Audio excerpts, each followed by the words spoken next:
जरा सोचे कि आप एक सुनसान आइलैंड पे फंस चुके हैं और एक शार्क आपका शिकार करना चाहती है और वहाँ पे आपकी हेल्प करने वाला भी कोई मौजूद नहीं। तो इस सिचुएशन में आप क्या करेंगे? सो गाइस, हमारी आज की मूवी भी कुछ ऐसी ही है।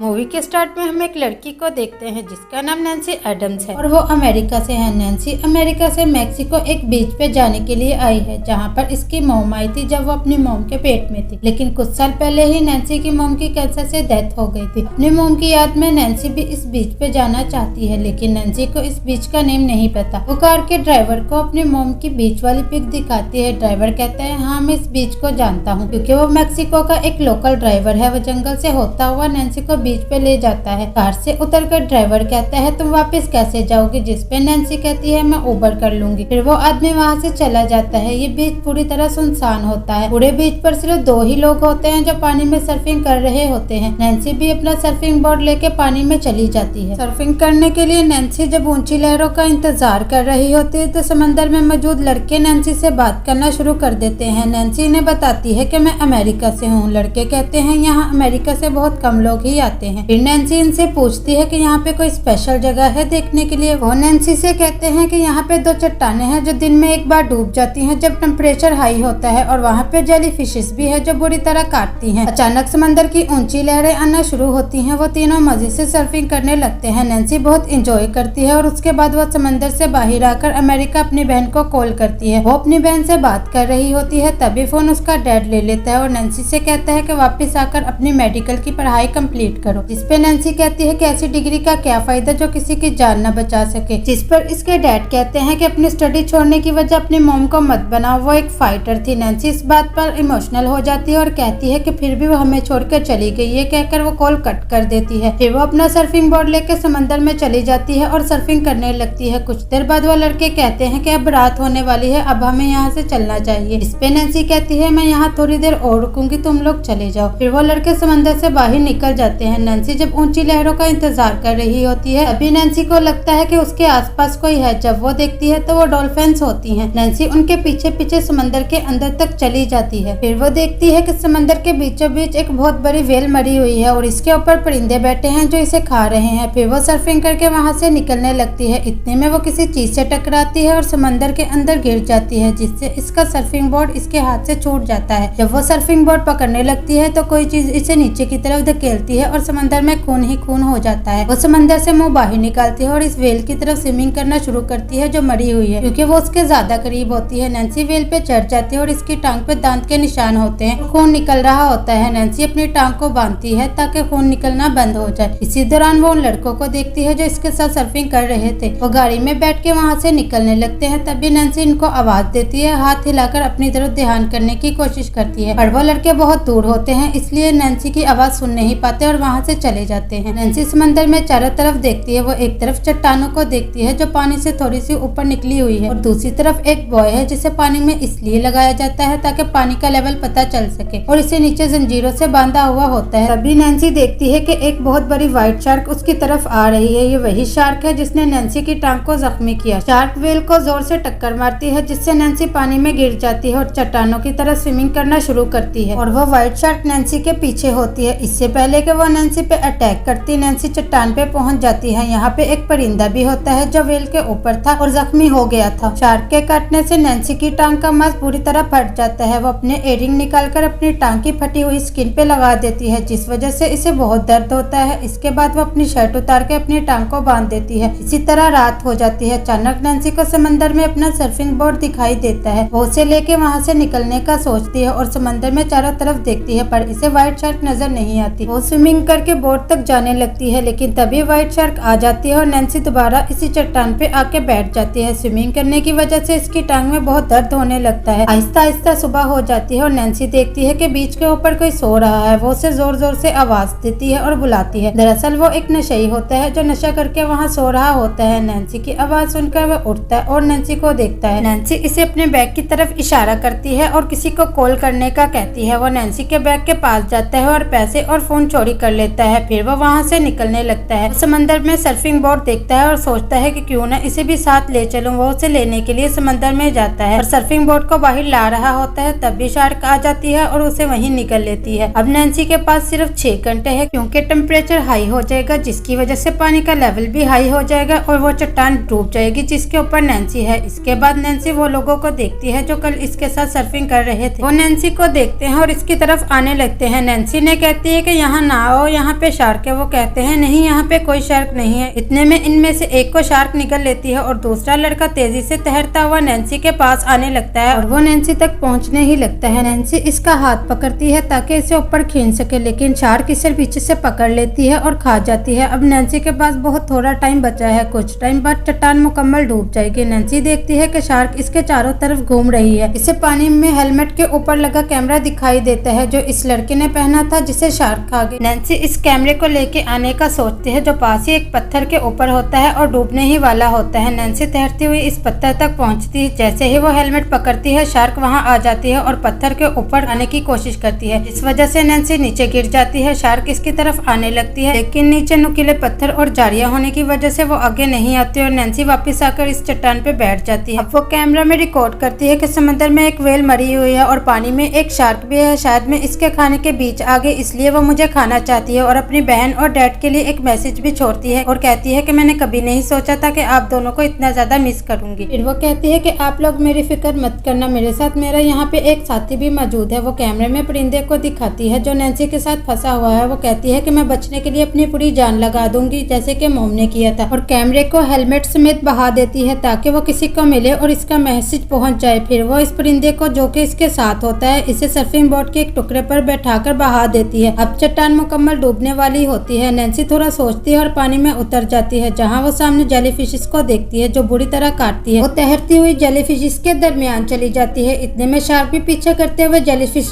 के पास आती है, तभी जेलीफिश इसे काटती हैं और वो वहाँ से चली जाती है। जैसे ही नैन्सी बॉय तक पहुँचने वाली होती है, शार्क फिर से आ जाती है। नैन्सी तेजी से सीढ़ियों से ऊपर चढ़ने लगती है, लेकिन तभी एक रोड टूट जाती है और नैन्सी सीधा शार्क के ऊपर गिरती है और इसी रोड से शार्क पे हमला कर देती है और ऊपर चढ़ जाती है। इस बात पे शार्क पागलों की तरह बॉय पे हमला कर देती है, लेकिन नैन्सी अब ऊपर है और नैन्सी को थोड़ी दूर एक शिप दिखाई देता है। बॉय पे एक फायर गन होती है। नैन्सी इस फायर गन को आसमान में चलाती है, लेकिन शिप वहाँ से मुड़ जाती है और वह नहीं देखते। शार्क बॉय पे मुसलसल हमला कर रही होती है। तभी नैन्सी देखती है कि मरी हुई व्हेल के आसपास बहुत सारा ऑयल है। दरअसल वो ऑयल व्हेल के अंदर से निकला होता है। जब शार्क ऑयल के अंदर से होते हुए नैन्सी की तरफ आ रही होती है, नैन्सी फायर गन ऑयल के ऊपर चलाती है, जिससे शार्क की बॉडी में आग लग जाती है। शार्क फौरन पानी में चली जाती है, जिससे इसकी आग बुझ जाती है। शार्क बहुत ही भड़क जाती है और गुस्से से बॉय पे हमला कर देती है। वो दांतों से बॉय को पकड़ लेती है और पानी में गिरा देती है, जिससे नैन्सी भी अब पानी में है, लेकिन नैन्सी, जो कि फोटो के साथ चारों तरफ ब्लॉक बना होता है, उसके अंदर चली जाती है। शार्क इस तक पहुंचने की कोशिश कर रही होती है। तभी नैन्सी नीचे देखती है कि बॉय की जंजीरें लोहे की नोकदार बड़ी बड़ी रोडों के साथ बंधी हुई है। तभी नैन्सी को एक आइडिया आता है और वो पानी में कूद जाती है और जंजीरों को नीचे से खींचना शुरू कर देती है जो बॉय के ऊपर बंधी होती हैं। दरअसल इसके स्क्रू ढीले होते हैं। दूसरी तरफ शार्क का दांत भी बॉय की रोड के साथ फंसा हुआ होता है। नैन्सी थोड़ी कोशिश के बाद जंजीर को बॉय से अलग कर देती है। जंजीर भारी होने की वजह से नैन्सी नीचे की तरफ जाने लगती है। तभी शार्क अपना दांत छुड़वा लेती है और नैन्सी के पीछे आती है। नैन्सी तेजी से नीचे जा रही होती है। शार्क नैन्सी के पीछे होती है। इससे पहले कि नीचे जो बड़ी बड़ी रोडें होती हैं, नैन्सी उनसे टकराती है। नैन्सी खुद को मोड़ लेती है। शार्क, जो कि खुद की बॉडी को मूव नहीं कर पाती, वो जाके रोडों के अंदर लगती है और उसी वक्त उसकी भयानक तरीके से मौत हो जाती है। नैन्सी बहुत मुश्किल से किनारे तक पहुंचती है और वो देखती है कि एक आदमी उसकी तरफ दौड़ता हुआ आ रहा है। दरअसल उसके बेटे को वो कैमरा मिला था और उसने जाके अपने डैड को बताया था और वो आदमी नैन्सी की मदद के लिए वहाँ पे आया था। अब मूवी की स्टोरी कुछ महीने बाद की दिखाई जाती है, जहाँ पर नैन्सी की टांग बिल्कुल ठीक हो चुकी है और अब वो अपनी बहन और डैड के साथ दोबारा उसी बीच पे आई है और अपनी बहन के साथ सर्फिंग कर रही है। और यहीं पे ये मूवी एंड हो जाती है। Thank you.